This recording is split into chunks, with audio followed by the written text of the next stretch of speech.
Hello dear friends, German grammar के 10 interesting tips आज मैं शेयर करने वाला हूं आपके साथ इस वीडियो में। मेरा नाम है जतिंदर सिंह। आप मुझे देखते हैं दी जर्मन मेंटोर पे, जहां आप सीखते हैं जर्मन लैंग्वेज मेरे साथ बहुत आसान वे में। बहुत ही इंफॉर्मेटिव वीडियो है, नई चीज़ आज आप सीखने वाले हैं। वीडियो पूरा देखिए, लाइक शेयर कीजिएगा और कमेंट करके बताइए आपको कैसा लगा। और प्लीज़ चैनल को ज़रूर सब्सक्राइब कीजिए बेल आइकन प्रेस करके, ताकि आने वाले वीडियोज़ आपको मिलते रहें मेरी तरफ से टाइमली। तो चलिए शुरू करते हैं आज का सेशन। लो स्केट्स।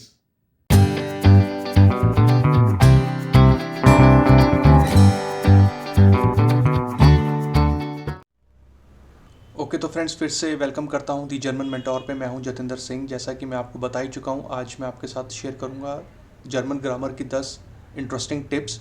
इन्फॉर्मेटिव वीडियो है, थोड़ा सा लेंदी हो सकता है, लेकिन पेशेंस के साथ देखिए। अगर कोई पार्ट आप इग्नोर कर देंगे, हो सकता है कि वो पार्ट आपके काम का हो। कमेंट करके बताइएगा लास्ट में कैसा आपको ये सेशन लगा। लाइक शेयर कीजिए, सपोर्ट कीजिए फ्रेंड्स, और चैनल को ज़रूर सब्सक्राइब कीजिए बेल आइकन प्रेस करके, सो दैट आने वाले वीडियोस की नोटिफिकेशन आपको मिले मेरी तरफ से, और इंटरेस्टिंग वीडियोस आपके लिए मैं लाता रहूँ। तो चलिए शुरू करते हैं आज का सेशन। लो स्केट्स। सबसे पहले tip number 1, interesting tip number 1, what are compound nouns, जिसे हम बोलते हैं डिकम्पोजिटा। When two or more nouns come together and gets combined as a single noun, जब दो या दो से ज़्यादा नाउन कंबाइन होके एक नाउन बन जाता है, उसको हम बोलते हैं कंपाउंड नाउन्स। ठीक है, यानी कि डीकम्पोजिटा। अब ये होता कैसे, देखिए यहाँ पे मैंने कुछ अलग अलग नाउन्स लिए हैं, आप देख सकते हैं। डेर आफेल डेर बाउम बन गया डेर आफेल बाउम। दास हाउस डी टूअर डेर श्लूसल, ये बन गया डेर हाउस ट्यूअर श्लूसल। डी किंडर डेर गार्टन डेर किंडर गार्टन, ये तो हम जानते ही हैं कि किंडर गार्टन बच्चों का स्कूल होता है। डी आरबाइट डेर गेबर डेर आरबाइट गेबर, डेर कास्ट दास हाउस दास कास्ट हाउस। अब इसमें देखिए आप, दो या दो से ज़्यादा जब नाउन बन जाते हैं, एक नाउन, तो बन जाता है कंपाउंड नाउन। अब इसका रूल क्या होता है, ठीक है, रूल को हम बोलते हैं रेगल। देखिए, the article of the last noun will be the main article of compound noun. तो जो सेकंड नाउन होगा या थर्ड नाउन होगा, जो सबसे लास्ट वाला नाउन होगा, उसका जो एक्चुअल आर्टिकल होगा वही बन जाएगा कंपाउंड नाउन का मेन आर्टिकल। ये इसका ग्रामर रूल होता है। डेर आफेल डेर बाउम, दोनों का ही आर्टिकल डेर है, लेकिन जब बनेगा तो बनेगा डेर आफेल बाउम। अब जो डेर लगा है इसमें, वो है डेर बाउम का आर्टिकल, ठीक है, जो सेकंड नाउन है। ठीक है, उसी तरीके से दास हाउस डी टूअर डेर श्लूसल, तो डेर हाउस ट्यूअर श्लूसल, क्योंकि श्लूसल लास्ट में आ रहा है और उसका आर्टिकल डेर है, तो वो बन जाएगा कंपाउंड नाउन का मेन आर्टिकल।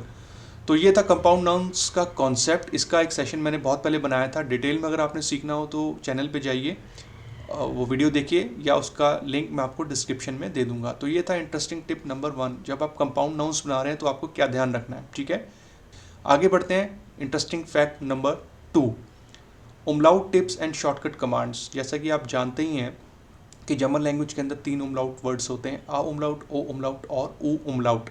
अब ये टिप्स क्या हैं और शॉर्टकट कमांड्स क्या हैं, देखिए। German umlauts can be replace by A. ये एक ग्रामर रूल है। उमलाउट की जगह आप उसको रिप्लेस करके अल्फ़ाबेट ए लगा सकते हैं, ये एक्सेप्टेबल है। जैसे कि देखिए, म्यूलर एक सरनेम होता है, तो आप ऐसे भी लिख सकते हैं, म्यूलर ओ उमलाउट के साथ और ए के साथ, म्यूलर MUALLAR। ठीक है, उसी तरीके से ग्यूंथर, उमलाउट हटा के आप ए लगा सकते हैं। डी हैंड, यहाँ पे मैंने एक नाउन लिया, तो यहाँ पे हैंडे में आप देखिए मैंने आ उमलाउट की जगह ए लगा दिया। डे ल्योफिल, ओ उमलाउट की जगह ए लगा दिया। डी व्योटर, तो ओ उमलाउट की जगह मैंने ए लगा दिया। तो ये आप कर सकते हैं। अब देखिए, हमारे जो कीबोर्ड्स होते हैं, स्पेशली जो इंडियन लैपटॉप्स हैं या कीबोर्ड्स हैं, उनके ऊपर उमलाउट अल्फ़ाबेट नहीं होता है, तो आप उसको रिप्लेस करके ए लगा सकते हैं। बट फिर भी जब आप लिखना चाहें, मान लीजिए आप किसी को ऑफिशियल ईमेल लिख रहे हैं, तो आप नहीं चाहते कि उसमें आप उमलाउट को मिस करें, उसकी जगह ए लगाएं, आपको अनप्रोफेशनल लगता है, तो ये कुछ शॉर्टकट कमांड्स हैं, आप देख सकते हैं जर्मन उमलाउट्स शॉर्टकट कमांड्स।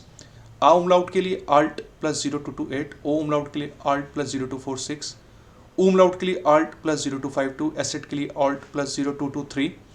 ये हो गया आपका स्मॉल अल्फ़ाबेट्स में। और अगर आप कैपिटल में लिखना चाहते हैं तो ये आप नोट कर सकते हैं, आ उमलाउट Alt +0196, उमलाउट के लिए Alt +0214 और उमलाउट के लिए Alt +0220। तो ये दोनों ही ऑप्शन आपके लिए हैं। ठीक है, आप जैसे भी हो यूज़ कर सकते हैं, और ये शॉर्टकट कमांड्स हैं, आप इसको नोट कर लें, लिख लें या स्क्रीनशॉट ले लें, जैसा आपको ठीक लगे। तो ये थी टिप नंबर 2, उमलाउट को आप रिप्लेस कर सकते हैं ए के साथ, या फिर आप ये कीज़ का कॉम्बिनेशन यूज़ कीजिए इनको लिखने के लिए। अब बढ़ते हैं आगे, interesting tip number 3। When a verb becomes a noun then the article is always दास। जर्मन ग्रामर में ये भी एक रूल होता है कि ए वर्ब को आप नाउन भी बना सकते हैं। चलिए देखते हैं। सबसे पहले दास लेजन, लेजन का मतलब होता है रीड करना, तो यहाँ पे मैंने लेजन को कैपिटलाइज कर दिया, एल कैपिटल कर दिया, तो बन गया आपका नाउन। ठीक है, तो स्पेलिंग सेम है, लेकिन जब ये एल कैपिटल हो गया तो ये बन गया नाउन। अब इस सेंटेंस को जब हम बनाएंगे तो बन जाएगा इश ब्रॉखे ein Buch zum Lesen।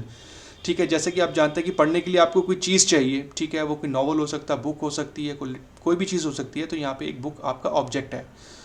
और उसी तरीके से das Schreiben, ich brauche einen Kugelschreiber zum Schreiben, das Schlafen, ich brauche mein Bett zum Schlafen, das Arbeiten, ich brauche das Internet zum Arbeiten, das Lernen, ich brauche meinen Computer zum Lernen। तो friends, जब भी आप एक verb को noun बनाने जा रहे हैं तो आपको सेंटेंस बनाना है, ठीक है, उसमें आपको सुम यूज़ करना है, और जो आपने नाउन बना दिया उसको आपने रखना फ्रेज के एंड में, सेंटेंस के एंड में। इसका डिटेल सेशन मैंने अभी थोड़े दिन पहले बनाया था, वो आप ज़रूर देखिए, उसका लिंक भी आपको मिल जाएगा डिस्क्रिप्शन में। ये थी टिप नंबर 3, आप एक वर्ब को नाउन बना सकते हैं और इनका आर्टिकल हमेशा दास होगा। ठीक है, ये ध्यान रखिए, डे डी नहीं होगा। वर्ब जब नाउन में कन्वर्ट हो जाएगी आर्टिकल इज ऑलवेज दास। ठीक है, सेंटेंस बनेंगे सुम के साथ और रहेगा आपका नाउन लास्ट में। अब देखते हैं interesting tip number 4, Aussprache ST oder SCHT। तो ST को हम जो है प्रोनाउंस करते हैं स्ट, और SCHT को हम करते हैं स्ट। तो Aussprache का मतलब होता है प्रोनाउंसिएशन, यानी कि एक्सेंट। अब देखिए ये क्या चीज़ है, मैं आपको डिटेल में बताता हूँ। देखिए, regal number 1, any word starts with ST, किसी भी वर्ड की स्टार्टिंग ST से हो रही है, and any syllable in the first part of the word it sounds SCHT, यानी स्ट। ये दो चीज़ें हैं, अगर किसी वर्ड की स्टार्टिंग में ST है और उस वर्ड के फर्स्ट पार्ट में कोई वॉवल साउंड कर रहा है तो वो साउंड करेगा स्ट। अभी आपको एग्जांपल बताऊंगा तो क्लियर हो जाएगा। और दूसरा रूल है any words and with ST। अब एंड में आ गया, ठीक है, किसी भी वर्ड के एंड में ST हो एंड इन बिटवीन ST, तो वो साउंड करेगा स्ट, ST स्ट। अब ये कौन कौन से वर्ड होते हैं, पहले हम देखते हैं SCHT जो होता है स्ट। देखिए, स्टेहन, स्टार्ट, स्टूडियो, ये तो वो वर्ड्स हो गए जिसके स्टार्टिंग में ST है, तो ये साउंड करेगा स्ट, श। और फोरस्टेलन, अब ये वो वर्ड है जिसके फर्स्ट पार्ट में जो है एक वॉवल साउंड कर रहा है ओ, फोर ओ, बीच में ST है और बना है ये स्टेलन। ठीक है, पूरा वर्ड है फोरस्टेलन, तो ये साउंड करेगा फोरस्टेलन, क्योंकि फर्स्ट पार्ट में ओम लाउड का साउंड है ओ का, तो ये साउंड करेगा स्ट, फोरस्टेलन। ठीक है, कुछ और वर्ड्स देखिए, स्ट्रेस, स्टार्टिंग में ST है, स्टूडियरन, ठीक है, इसके भी स्टार्टिंग में ST है, स्टिमन, इसके भी स्टार्टिंग में ST है, और फ्रूस्टुक, ये भी दो पार्ट है, दो अलग अलग वर्ड है। फ्रू में आपका ऊम लाउड आ रहा है, ऊ साउंड कर रहा है, तो ये भी बन जाएगा फ्रूस्टुक। और स्टूडियरन के केस में मैंने ST जो है वो येलो मार्क में नहीं लिखा है, वो जस्ट उसको आप इग्नोर कीजिए, बट वो साउंड करेगा स्ट। ठीक है, तो ये वर्ड्स हैं स्टेन, स्टार्ट, स्टूडियो, फोरस्टेलन, स्ट्रेस, स्टूडियरन, स्टेमन, फ्रूस्टुक। तो ये हो गया रूल नंबर 1। ठीक है, आई होप कि समझ में आ गया होगा। अब हम देखते हैं कि कौन से वो वर्ड्स हैं जिसमें साउंड करता है स्ट, ST। देखिए, फेस्ट, इसके लास्ट में ST है तो फेस्ट, डीनस्टाग, इसके बीच में ST है तो स्ट, डीनस्टाग, माइस्टेंस, इसके बीच में ST है, ऑब्स्ट, इसके लास्ट में ST है तो ये साउंड करेगा ऑब्स्ट। और वर्ड्स देखिए, लुस्टिक और डूस्ट, तो इन वर्ड्स के या तो बीच में है या लास्ट में है, तो ऐसे वर्ड्स साउंड करेंगे ST के साथ। तो इस वाले पार्ट को आप बेशक स्टॉप करके देखिए, इसको दोबारा सुनिए, मैंने आपको क्या बताया, इसको आप बेशक लिख लें या नोट कर लें या स्क्रीनशॉट ले लें। ठीक है, आई होप कि समझ में आ गया होगा आपको। ठीक है, तो ये थी इंटरेस्टिंग टिप नंबर 4। अब देखते हैं tip number 5, interesting tip number 5। तो ये है most German nouns in German are feminine. तो ये बड़ी इंटरेस्टिंग टिप है, क्योंकि जर्मन लर्नर्स को जो है, या इनफैक्ट हर किसी को बड़ी प्रॉब्लम होती है जब हम एक नया नाउन देखते हैं या पढ़ते हैं तो उसका आर्टिकल हमें पता नहीं होता है, क्योंकि हज़ारों नाउन्स हैं, इतने वर्ड्स हैं, इतनी वोकेबलरी है, याद नहीं रहता। तो उसमें जो है ज़्यादातर जो नाउन्स है उनका आर्टिकल फेमिनिन है। वो कैसे, देखिए, if you don't know what article to use the safest guess would be that it's feminine, तो उस पर आप लगा दीजिए D। ठीक है, और नीचे मैंने लिखा है approx 46% of all German nouns are feminine. Almost 50% ही हैं friends, while only 34% and 20% of the nouns are masculine. और न्यूट्रल रिस्पेक्टिवली। कुछ भी समझ में नहीं आ रहा तो आप वहाँ पे डी लगा दीजिए, वो ठीक तो हो ही जाएगा क्योंकि ऑलमोस्ट 50% के अकॉर्डिंग है। The plural of all nouns are always टी, ये तो आप जानते ही हैं, वो तो डी ही होएगा, ये तो याद करने की ज़रूरत नहीं है। बट फिर भी हर कोई यही सजेस्ट करता है, हर ट्रेनर हर टीचर यही आपको सजेस्ट करेगा कि किसी भी नाउन को आप सीख रहे हैं तो हमेशा उसके आर्टिकल के साथ सीखना चाहिए, ठीक है। और उनका प्लूरल क्या बनता है वो भी सीखना चाहिए, लेकिन प्लूरल का जो आर्टिकल होगा वो डी होगा, ठीक है। तो ये भी एक इंटरेस्टिंग टिप थी, ठीक है, नाउन्स का आर्टिकल्स याद करना। वैसे इसके ऊपर मैंने एक डिटेल सेशन बनाया था कि कौन से नाउन को हम देख के बता सकते हैं, उसकी एंडिंग देख के बता सकते हैं कि उसका आर्टिकल क्या होगा। उसका भी जो लिंक है वीडियो का वो आपको मिल जाएगा डिस्क्रिप्शन में, वो भी आप जाके ज़रूर देखिए। चलिए अब देखते हैं interesting tip number 6, German verbs with ending ईयर एन। तो ये बड़ी इंटरेस्टिंग है, ठीक है, बहुत इंटरेस्टिंग है, इसको ध्यान से सुनिए। ये कुछ वर्ब्स हैं आपके सामने, कॉपियरन, फोटोग्राफियरन, डिस्कुटियरन, टेलीफोनियरन, ओपेरियरन, अनेमियरन, सर्वेरियरन, रिपारियरन। अब इन सब वर्ब्स के एंड में ईयरन है, ठीक है। इनके इंग्लिश वर्ड्स आप देख सकते हैं, ठीक है। अब इसमें रूल क्या है, ठीक है, इसमें रूल ये है कि जिस भी वर्ब के एंड में ईयरन आ रहा है तो उसमें आपको जो है बहुत अच्छी हेल्प मिलने वाली है। रूल ये है कि इनका जो पार्टिसिप स्वाय बनेगा, जब इनका परफेक्ट सेंटेंस बनेगा, मैंने लिखा भी है, इन पार्टिसिप स्वाय the helping verb is always हाबन, ये हमेशा हाबन के साथ जो है यूज़ किए जाएंगे। और इनकी एंडिंग जो होगी वो टे के साथ होगी, टी, जैसे हाबन कॉपियर्ट, हाबन फोटोग्राफियर्ट, हाबन डिस्कुटियर्ट, हाबन टेलीफोनियर्ट, हाबन ओपेरियर्ट, हाबन एनिमियर्ट। तो आपने देखा सबके साथ हाबन है, और इनके जो है पार्टिसिप फॉर्म में, इनकी जो थर्ड फॉर्म है, ठीक है, उसके एंड में टे लगेगा, ठीक है। ये तो बहुत बड़ी हेल्प है, ठीक है। और ज़्यादातर हम देखते हैं कि जो गे लगता है, जैसे मान लीजिए मैं आपको बोलता हूँ माखन का बन गया गेमार्क्ट, लीजन का बन गया गेलेजन, एसन का बन गया गेगेसन, तो गे लगता है। लेकिन ऐसी वर्ब्स में जिसके पीछे ईयर एन है, हाबन लगेगा, ठीक है, और इनके एंड में टे लगेगा, यानी कि इसके स्टार्टिंग में गे नहीं होगा, इसके एंड में हमेशा टे होगा। तो ये भी बड़ी अच्छी टिप थी, आप इसको नोट कर लें, लिख लें, या जैसे आपको ठीक लगे, ठीक है। तो ये इंटरेस्टिंग टिप थी, आई होप कि ये आपको अच्छी लगी होगी। अब बढ़ते हैं आगे, इंटरेस्टिंग टिप नंबर 7 हम देखते हैं, adjective endings in dative and genitive always E N. Friends ये तो बहुत ही कॉम्प्लेक्स टॉपिक होता है एडजेक्टिव एंडिंग्स को याद करना, ठीक है। लेकिन जो हमारे डाटिव केस होते हैं और जो हमारे गेनिटिव केस होता है, ठीक है, इसका जो एडजेक्टिव एंडिंग होगा ना, दोनों के अंदर ए एन होता है, ठीक है। तो ये तो टेंशन खत्म आपकी इन दोनों केस में। डाटिव के केस के अंदर देखिए ये टेबल है, ठीक है, ये सेशन मैंने बहुत पहले बनाया था, उसका जो है मैंने यहाँ पे एक फ़ोटो लिया है, ठीक है। तो इसको डिटेल में अगर आपने देखना हो तो आपको लिंक मिल जाएगा डाटिव एडजेक्टिव एंडिंग का, लेकिन ये जस्ट आपकी नॉलेज के लिए आप इसको बेशक लिख लें या इसकी या स्क्रीनशॉट ले लें, फ़ोटो ले लें, ठीक है। तो ये डाटिव के केस में आप देखिए सिर्फ जो नो आर्टिकल वाला जो पार्ट है उसको आपको याद करना पड़ेगा, बाकी सारा ए एन है, ठीक है, डेफिनेट से लेकर नीचे पोजेसिव आर्टिकल तक। तो ये तो एडजेक्टिव एंडिंग आपका क्लियर हो गया डाटिव के केस में। गेनिटिव के केस में भी सारा ए एन होता है एक्सेप्ट आपका नो आर्टिकल, जो ऊपर मैंने लिखा है एरो वाइज, आप एरो से देख सकते हैं, ठीक है। तो दोनों ही केस में आप देखिए ए एन और ए एन है। तो बहुत आसान था इसको याद करना, और इनफैक्ट आसान है, लेकिन जो नॉमिनेटिव है और अक्यूजेटिव है उनके सेशंस आप ज़रूर देखिए, उसमें एंडिंग अलग होती है, ठीक है। तो ये भी बड़ी इंटरेस्टिंग टिप थी कि डाटिव और गेनिटिव केस में एडजेक्टिव एंडिंग्स ए एन होते हैं। तो इसको भी बेशक आप नोट कर लें या जैसा भी आपको ठीक लगे। अब बढ़ते हैं आगे, tip number 8, interesting fact number 8 क्या है वो देखते हैं।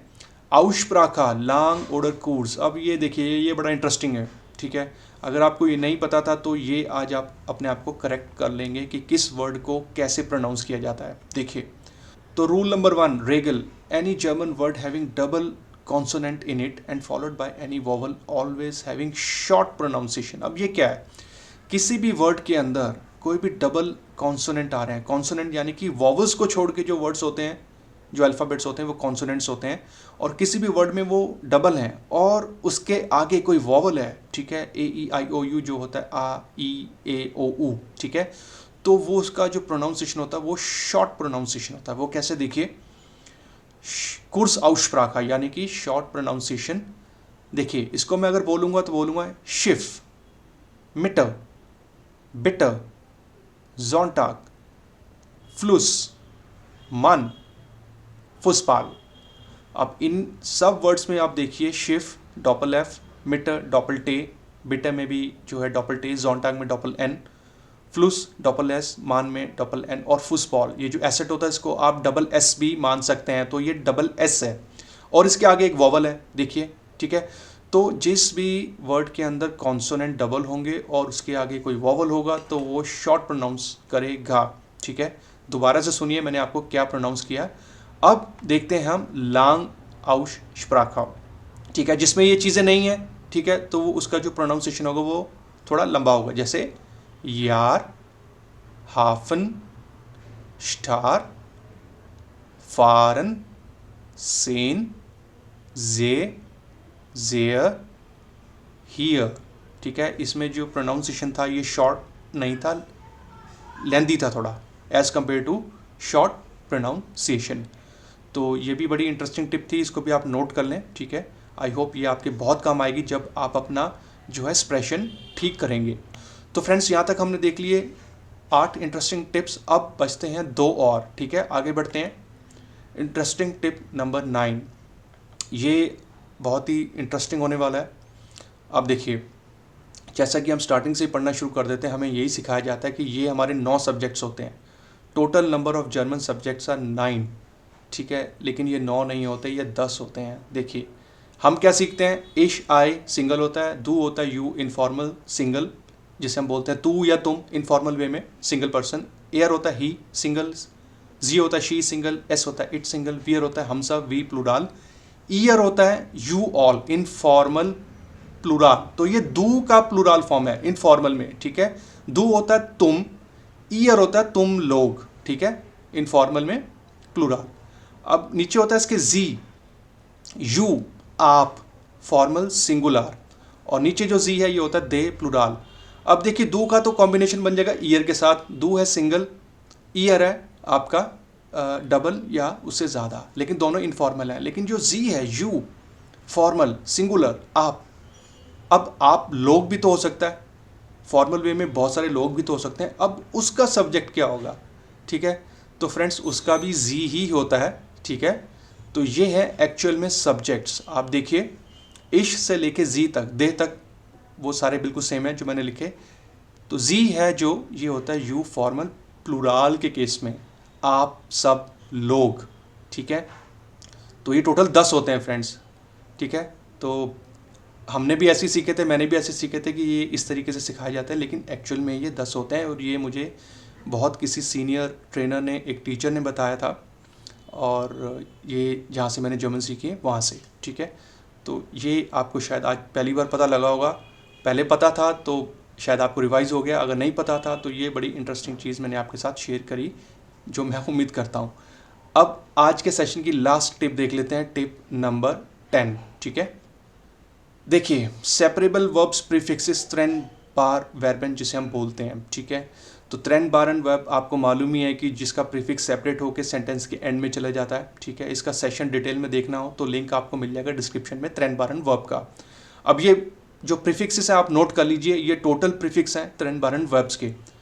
आन अब आउस आउफ, बाय आइन फेस्ट हेयर, हिन लोज मिट फोर, वेक सू स्यूर सुजामिन, ठीक है। तो ये टोटल प्रीफिक्स हैं ट्रेन बारन वर्ब के। अब वो कौन से वर्ड्स हैं जो प्रीफिक्स नहीं होते हैं, लेकिन हमें कई बार ऐसा धोखा सा लगता है कि ये हो सकते हैं, लेकिन उसमें आपको ध्यान रखना है वो कौन से वर्ड हैं, वो हैं ये नॉट प्रीफिक्सेस जो नहीं होते हैं। तो ये होते हैं बे, एम्प, एंट, एयर, के, मिस, फेयर, सेयर।